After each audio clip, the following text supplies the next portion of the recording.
Hello everyone, welcome you all to medical Guruji. आज की video में हम बात करने वाले हैं regarding neonatal assessment. Neonatal assessment हम कैसे परफॉर्म करते हैं, सो वीडियो को पूरा देखिएगा एंड कोई भी डाउट्स अगर आपके हैं वो आप कमेंट सेक्शन में पूछ सकते हैं। So let's start with the introduction. What is neonatal assessment? Head to toe checkup of newborn is neonatal assessment and why it is important to detect congenital anomalies and the urgent needs of the neonate. So initial quick checkup की बात करते हैं तो which is Apgar score. Apgar score just after delivery हम perform करते हैं to find out the status of newborn कि newborn outer environment में अडेप्ट कर पाएगा या नहीं कर पाएगा। So A stands for appearance, P stands for pulse, G stand for grimace, A stand for activity and R stand for respiration. इसका एक पूरा स्कोरिंग होता है, 0 to 10 का स्कोर होता है और अगर स्कोर हमारा मोर देन 7 होता है तो गुड है वो। अगर बिलो 7 है इसका मतलब न्यूबॉर्न को असिस्टेंट की नीड है फर्दर। और फर्स्ट मिनट पे हम चेक करते हैं, फर्स्ट मिनट के बाद 5th मिनट पे हम चेक करते हैं कि स्कोर इम्प्रूव हुआ या नहीं हुआ। जो भी ये कंपोनेंट्स हैं इनकी जो स्कोरिंग होती है वो होती है 0, 1 एंड 2। सो अपगार स्कोर एक इनिशियल असेसमेंट स्कोर है जो कि जस्ट आफ्टर डिलीवरी हम परफॉर्म करते हैं, done at 1st and 5th minute of life. उसके बाद वाइटल साइंस को मॉनिटर करते हैं। सो रेस्पिरेटरी रेट न्यूबॉर्न्स में कितना होता है 40 to 60 breaths per minute. Heart rate कितना होता है 120 to 160 beats per minute. Temperature check करेंगे हम 36.5 to 37.5 डिग्री सेल्सियस होना चाहिए। ऑक्सीजन सेचुरेशन बेबी की जो 10 मिनट्स हैं डिलीवरी की उसके बाद मोर देन 90 सेचुरेशन होनी चाहिए। जो फर्स्ट मिनट है उस पर मोर देन 80 जो % है वो ऑक्सीजन सेचुरेशन होती है। उसके बाद जैसे जैसे टाइम पास होता है और बेबी की जो बॉडी है वो ऑक्सीजन एक्वायर करना स्टार्ट करती है। ऑक्सीजन अगर ज़्यादा है, एकदम से बेबी को हम हायर सेचुरेशन पे ऑक्सीजन दें अगर नीड है तो उससे क्या कॉम्प्लिकेशन हो सकती है? Retinal detachment. सो ये कॉम्प्लिकेशन है ऑक्सीजन थेरेपी से related. Retinal detachment this can occur if the higher saturation of oxygen is given in a newborn baby और a preterm baby. Next anthropometric measurements हम करेंगे। बेबी का वेट कितना होना चाहिए 2.5 to 4 kg। 2.5 से अगर कम बेबी का वेट है तो उसके लिए स्पेशली रिकमेंडेड होता है KMC, kangaroo mother care. Kangaroo mother care perform करने से जो बेबी का वेट गेन है, जो बॉन्डिंग है मदर के साथ वो इंक्रीज़ होती है।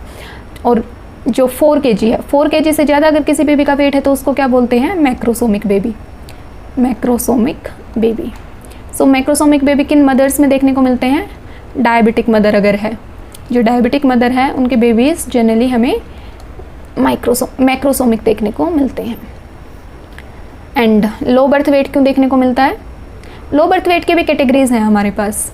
2.5 से कम है तो लो बर्थ वेट, 1.5 से कम है तो वेरी लो बर्थ वेट, और अगर लेस देन 1000 kg मतलब 1000 ग्राम मतलब 1 ग्राम अगर उससे कम है तो extremely low birth weight baby. So birth weight जो बेबी का है वो वेरी इंपॉर्टेंट है मेज़र करना। उसके बाद लेंथ हम मेज़र करते हैं। लेंथ जो बेबी की है वो 45 to 55 सेंटीमीटर होती है। जो लेंथ है बेबी की वो कैसे इंक्रीज़ होती है? जो फर्स्ट ईयर है लाइफ का उसमें 50% इंक्रीज़ होती है। मतलब एट बर्थ अगर बेबी की लेंथ 50 सेंटीमीटर थी तो बेबी की 1 ईयर पे लेंथ कितनी होगी 75 सेंटीमीटर। नियोनेटोलॉजी की ना अलग से वीडियोस हैं, ये सब उनमें डिटेल से बताया गया कितना कब इंक्रीज़ होता है। सो उसको आप देख सकते हैं और रेफ़र कर सकते हैं। 50% मतलब 25 सेंटीमीटर इंक्रीज़ होती है पूरे 1 साल में, और वेट के 3 टाइम्स इंक्रीज़ हो जाता है। अगर बर्थ वेट 3 kg है तो 1 ईयर पे बेबी का वेट अप्रोक्स 9 kg हो जाता है। सो नेक्स्ट बात करते हैं head circumference. Head circumference 33 to 35 centimetre होती है। Chest circumference 30 to 33 centimetre. इनसे कम है या ज़्यादा है ये हमें मेज़र करना होता है। Head to toe physical assessment में हम फॉन्टेनल्स चेक करते हैं बेबी के, एंटीरियर एंड पोस्टीरियर फॉन्टेनल। जो एंटीरियर फॉन्टेनल है उसको हम ब्रैगमा बोलते हैं और जो पोस्टीरियर फॉन्टेनल है उसको हम लैम्डा बोलते हैं। सो फॉन्टेनल्स चेक करते हैं। मोल्डिंग जब बेबी पास करता है बर्थ कैनाल से तो जो हेड की बोन्स हैं वो ओवरलैप करने के चांसेस होते हैं। सो मोल्डिंग प्रेजेंट है, +1 है, +2 है, +3 है, ये हमें देखना होता है। आइज़ हमें चेक करनी है, बेबीज़ के आइज़ में कोई इश्यूज़ तो नहीं है, सिमेट्री है दोनों आइज़ में।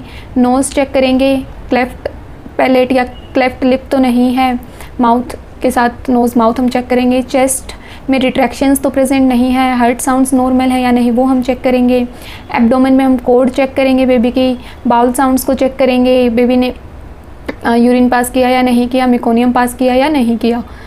उसके बाद जेनेटल्स हम चेक करेंगे, एम्बिगुअस जेनेटेलिया तो नहीं है। एम्बिगुअस जेनेटेलिया क्या होता है कि जेनेटल्स को हम देखते हैं तो वो नहीं बता सकते कि मेल बेबी है या फीमेल बेबी है, और अगर मेल बेबी है तो हम टेस्टिस डिसेंड है या नहीं है वो चेक करेंगे, लिम्स को चेक करेंगे, स्पाइन मूवमेंट बेबी की कैसी है, टोन कैसी है, ये सब हम चेक करेंगे।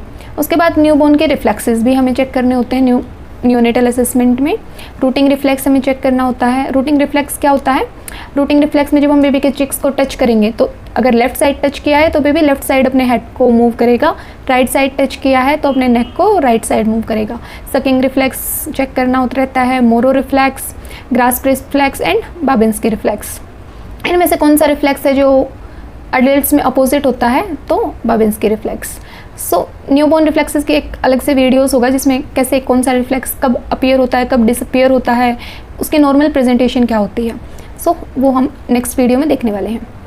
इमीडिएट इंटरवेंशंस क्या रहती हैं हमारी just after the delivery? So skin to skin contact हमें मेंटेन करके रखना होता है, वार्मथ प्रोवाइड करनी होती है क्योंकि न्यूबॉर्न्स प्रोन होते हैं हाइपोथर्मिया के। बेबी का जो बॉडी सरफेस एरिया वो ज़्यादा होता है जिसकी वजह से हीट लॉस ज़्यादा होने के चांसेस रहते हैं। सो डिलीवरी रूम का भी जो टेम्परेचर है हमें वो मेंटेन करके रखना होता है और रेडिएंट वार्मर भी रेडी रखना होता है। आई केयर देंगे बेबी को, कोड केयर देंगे, विटामिन के इंजेक्शन हमें इमीडिएटली देना होता है just after the delivery. Vitamin के इंजेक्शन हमें क्यों देना होता है? क्योंकि जो बेबी का लीवर है वो इनफ मैच्योर नहीं होता और विटामिन के की डेफिशिएंसी होती है। विटामिन के पे हमारे जो क्लोटिंग फैक्टर्स हैं वो डिपेंड करते हैं। कौन कौन से क्लोटिंग फैक्टर्स हैं जो विटामिन के पे डिपेंड करते हैं? 2, 7, 9 एंड 10। सो ये जो फैक्टर्स हैं वो विटामिन के पे डिपेंड करते हैं, इसलिए विटामिन के का इंजेक्शंस हमें immediately after the delivery baby को देना होता है। As early as possible breast feeding हमें स्टार्ट करा देनी होती है within 30 minutes after NVD normal vaginal delivery. और अगर सी सेक्शन किसी फीमेल का हुआ है तो विद इन 4 आवर्स हमें ब्रेस्ट फीडिंग स्टार्ट करवा देनी होती है। सो ये कुछ इंपॉर्टेंट स्टेप्स थे, इंपॉर्टेंट पॉइंट्स थे regarding neonatal assessment. Hope so video आपके लिए हेल्पफुल रही होगी। कोई भी डाउट्स अगर आपके हैं वो आप पूछ सकते हैं। And for more interesting videos keep watching Medical Guruji. Thank you.